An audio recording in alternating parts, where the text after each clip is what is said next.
संजय सिंह की बेटी की बात सुनते ही आदित्य के सब्र का बांध टूट गया था। वो जोर से चीखा, इनफ, इनफ इज इनफ। जैसे ही उसने ये कहा, उस प्राइवेट रूम नंबर 9 में मौजूद हर शख्स हैरान रह गया।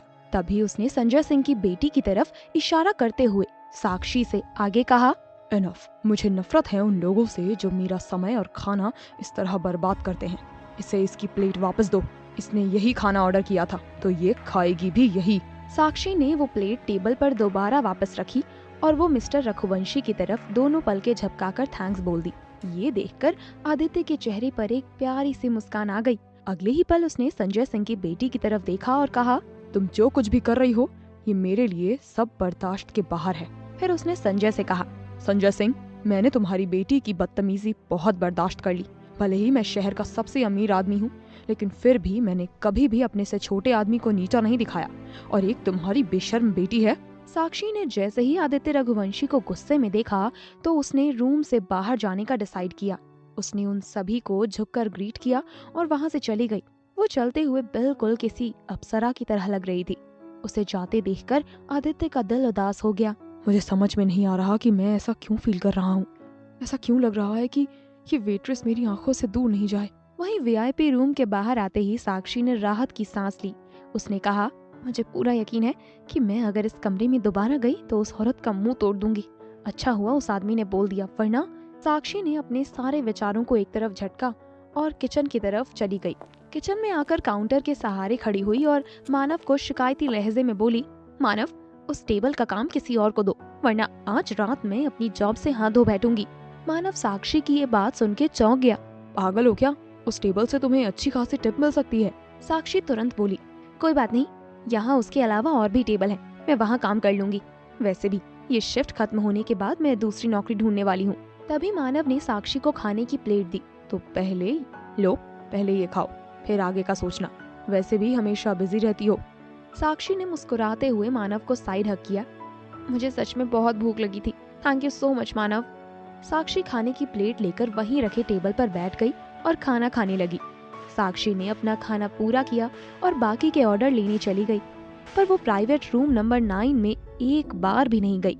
अपनी शिफ्ट खत्म होने के बाद जब वो अपनी आज रात की टिप अपने पर्स में रख रही थी, वो बोली, मेरी आज की टिप्स इतनी बुरी भी नहीं है।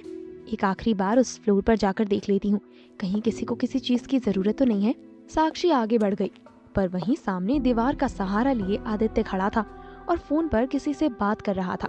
साक्षी उस पर ज्यादा ध्यान न देते हुए आगे बढ़ रही थी, लेकिन आदित्य ने जब उसे देखा तो फोन पर बात करना ही भूल गया। उसने हाथ बढ़ाकर साक्षी को जाने से रोक लिया। साक्षी ने जब उसकी तरफ देखा तो पहले हैरान हुई, पर आदित्य फोन रखते हुए साक्षी से बोला, तुम दोबारा वापस नहीं आई? साक्षी ने अपनी एक आईब्रो ऊपर उठाई और फिर उसके बोलने के तरीके पर हल्के से मुस्कुरा दी, मिस मी। फिर अगले ही पल वो खुद से बोली, उप्स, ये शायद कुछ ज्यादा ही फ्लर्टी हो गया। तभी आदित्य ने टेढ़ी मुस्कान के साथ कहा, तुम्हें देखकर मेरा एंटरटेनमेंट अच्छा हो रहा था। ये सुन के साक्षी ने आंखें छोटी करते हुए कहा, oh sorry to disappoint, but मेरा काम आपको एंटरटेन करने का नहीं है।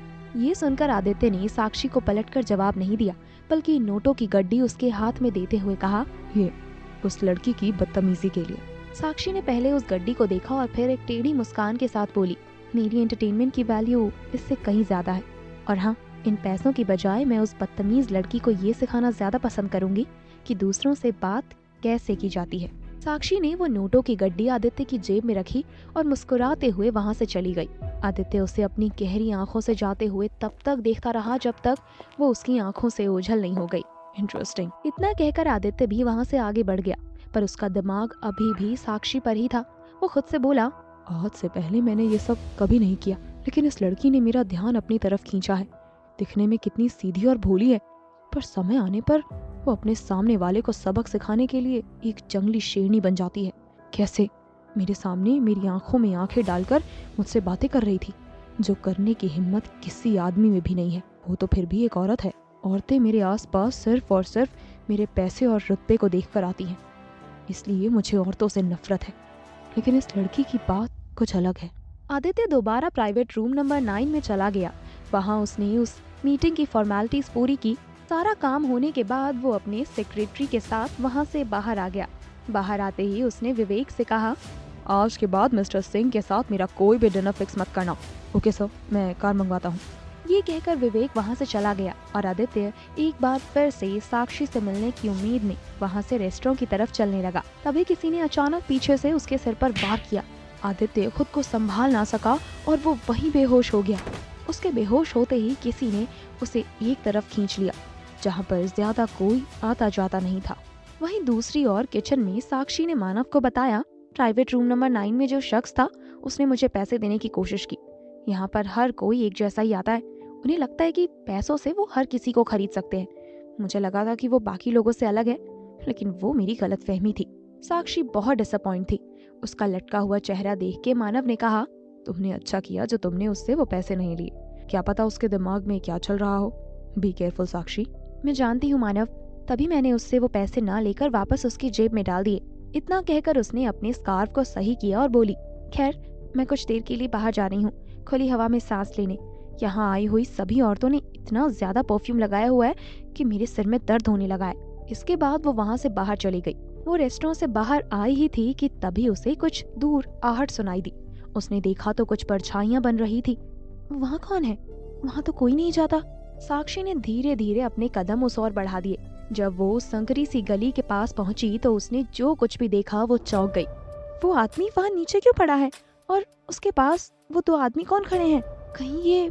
वहाँ की हालत देखकर साक्षी सब समझ गई। उसने आदित्य का चेहरा नहीं देखा था, फिर भी वो उसकी जान बचाने के लिए तेजी से आगे बढ़ी और उसने उनमें से एक आदमी को लात मारी, जिससे वो जाकर जमीन पर गिर गया। तभी दूसरा आदमी साक्षी की तरफ लपका, लेकिन साक्षी ने फुर्ती से उसका हाथ पकड़कर उसे पीछे की तरफ तब तक मोड़ा जब तक उसकी हड्डी चटकने की आवाज नहीं आ गई। वो आदमी जोर से चिल्ला पड़ा, मुझे छोड़ लड़की, तू मुझे जानती नहीं है। उस आदमी की बात सुनते ही साक्षी ने उस आदमी को उसके बालों से पकड़कर मुंह के नीचे की तरफ लाया और उस पर अपना घुटना दे मारा। इसके साथ उस आदमी का हाथ और नाक बुरी तरह टूट गए और वहां से खून बहने लगा।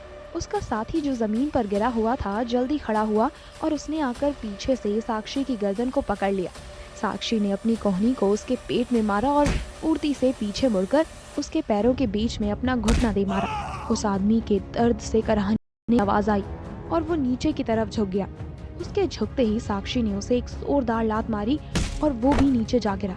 साक्षी ने गुस्से से कहा, जान प्यारी है तो अभी के अभी यहाँ से भाग जाओ, वरना...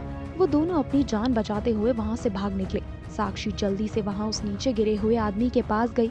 उसने जब आदित्य को देखा तो हैरानी में खुद से बोली, हे भगवान, ये आदमी और कोई नहीं बल्कि प्राइवेट रूम नंबर 9 में मौजूद वही हैंडसम इंसान है। साक्षी ने उसके हाथ को पकड़कर उसकी नर्व्स चेक की। थैंक गॉड, ये अभी ठीक है, पर इसके सिर से बहुत खून बह रहा है। उसने तुरंत अपने गले में पहना हुआ अपना रेड स्कार्फ निकाला और उसे आदित्य के सिर पर बांध दिया।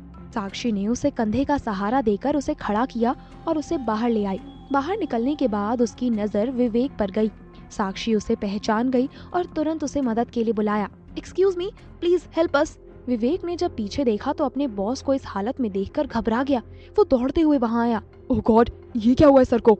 साक्षी ने कहा, वो सब बाद में पूछना, पहले मेरी मदद करो इन्हें गाड़ी में बैठाने के लिए। विवेक ने मिस्टर रघुवंशी को गाड़ी में बैठाने में साक्षी की मदद की। उन्हें ठीक से गाड़ी में बैठाने के बाद साक्षी ने विवेक को उन दो आदमियों और उसकी चोट के बारे में सब कुछ बताया और आखिरी में बोली, ज्यादा चोट नहीं आई है, लेकिन खून थोड़ा ज्यादा बह गया है, इन्हें जल्द से जल्द हॉस्पिटल ले जाओ। विवेक कार में बैठते हुए बोला, thank you miss for your help. ये सुनकर साक्षी उसकी आंखों में देखकर मुस्कुरा दी। विवेक जल्दी से कार स्टार्ट कर वहाँ से चला गया। उसके जाते ही साक्षी ने उस कार को देखते हुए खुद से कहा, वेल मिस्टर हैंडसम, भगवान ने चाहा तो दोबारा जरूर मिलेंगे। आदित्य रघुवंशी जैसे हैंडसम, पॉपुलर और अमीर आदमियों के दुश्मन होना बहुत आम बात है।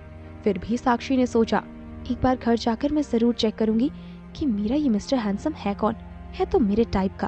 पर साक्षी अपने ख्यालों में खोई ये सब सोच ही रही थी कि तभी वहाँ कुछ ऐसा हुआ जिसे देख साक्षी की आंखें फटी की फटी रह गई और पूरा शरीर कांप गया। साक्षी ने ऐसा क्या देखा जिसे देखकर उसके पैरों तले जमीन खिसक गई। कौन है आदित्य रघुवंशी और क्या है उसकी सच्चाई? किसने आदित्य रघुवंशी पर जानलेवा हमला किया था? साक्षी की जिंदगी पर इसका क्या असर होगा? जानने के लिए सुनिए इश्क है सिर्फ तुमसे और इंतजार कीजिए कि अमीरियत और आत्मसम्मान की इस जंग में कौन जीतेगा, केवल प्रतिलिपि FM पर।